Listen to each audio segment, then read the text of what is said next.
May mga kwentong nagsisimula sa isang sulyap, sa isang tawa, sa isang sandali ng pagsasama. Ngunit ang pagbuo ng alaala ay tumatagal ng panahon.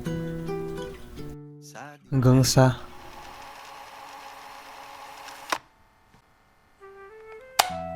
loob ng ilang dekada, isinulat nila ang kanilang sariling kwento. Bawat kabanata, bawat alaala, isinulat nila ito ng may pag-ibig. Sa ilalim ng gintong dapit hapon, silang dalawa ay nagsimpaan.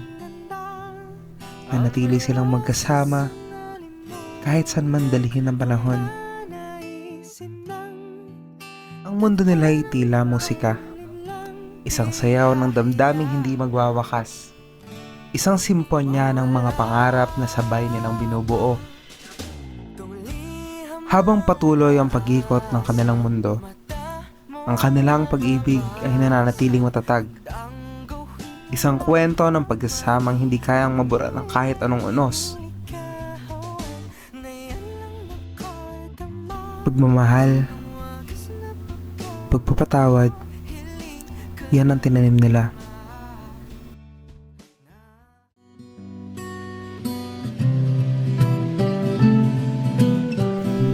Ang singsing na ito ay hindi lamang pangako. Isa itong lagusan sa mahalagang alaala sa buhay. Habang lumalago ang kanilang kwento, lumalago rin ang kanilang pagmamahalan. Bagong kabanata, bagong saya, bagong alaala.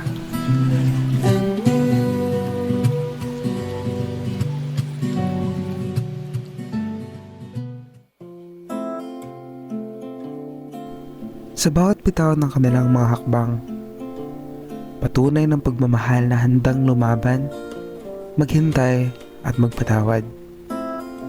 Ang kanilang kwento ay hindi isang pangako ng perpektong pag-ibig, kundi ng tunay at walang hanggan.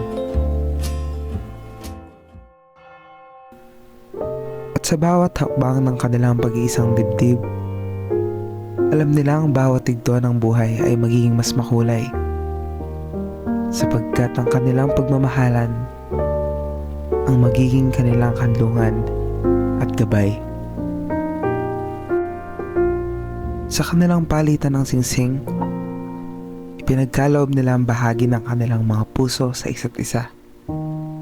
Isa itong tanda ng kwentong magsisimula pa lamang ng mga alaala ng kanilang pagsasaluhan at iingatan.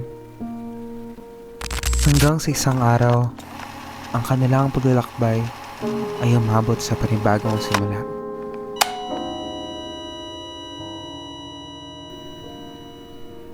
Darating ang sandaling ang bawat kwento ay aabot sa huling pahina. Sa mga alaala at sa singsing na ito, mananatili ang kanyang pagmamahal. Ang kanyang kwento, buo, walang hanggan, kahit sa dulo ng bawat paglalakbay. Dahil ang tunay na pag-ibig ay hindi lamang nagtatapos sa isang pagkakataon. Ito'y nagiging bahagi ng ating mga alaala, isang pamana na ipapasa, isang kwentong walang hanggan.